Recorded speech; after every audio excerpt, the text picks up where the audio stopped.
Hello YouTubers and welcome to another Doctor Who action figure review, the third Doctor Who action figure review of the day. Sunday the 12th, it has been a blast already, and in this review we're going to be looking at the 5 Doctors set, with the third Doctor, the Raster Warrior Robot, and the very first release of a Cyber Leader. These figures look absolutely incredible and I honestly can't wait to get proper into detail.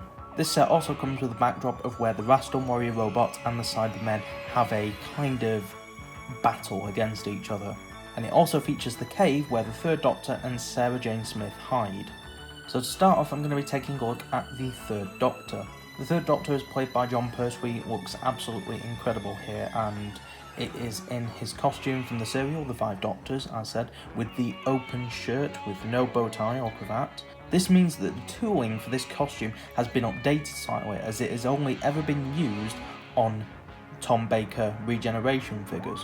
So this definitely opens up a new avenue for more figures of the third Doctor. He comes packed in the cloak that he wears in the story. It is very nicely detailed, lots of crisp paintwork, no bleeds or anything.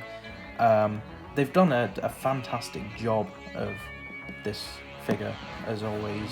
Quality control in the past has not been great on Doctor Who figures, but the newer ones, the B&Ms and things like that, seem to have gotten a lot better with paint and that sort of thing. Taking off his cloak, that is a very soft plastic. You can see that he comes in his red velvet jacket that he wore in the episode. The moulding is great. I think it's the same mould they use on every third Doctor, really.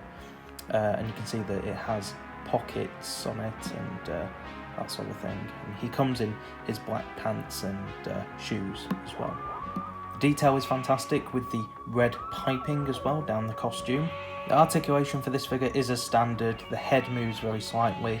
360 at the shoulders, biceps, elbow articulation, 360 at the wrists, waist articulation, 360 at the thighs and knee articulation as well. Whilst the Doctor is wearing his cloak, his articulation at the shoulders is very limited, but it does have some articulation. Moving on to a brand new figure that features in this set, it is the Raster Warrior Robot, and wow, it is so detailed. The figure is basically a person in a leotard, an actor in a leotard, with a sort of like a hooded head over the top almost, and then obviously painted in silver. This figure features the standard articulation for this type of toy. If you remember, this figure originally came out with the Axon human variant, as well as Shara's Jack, and features the extra articulation at the shoulders. Apart from that, articulation is pretty much standard, although no feet articulation. It's a very nice figure and is actually coloured into different silvers. The front and back of the mask have been given a chrome finish, as well as the boots, while the rest of him has been painted in sort of a matte silver.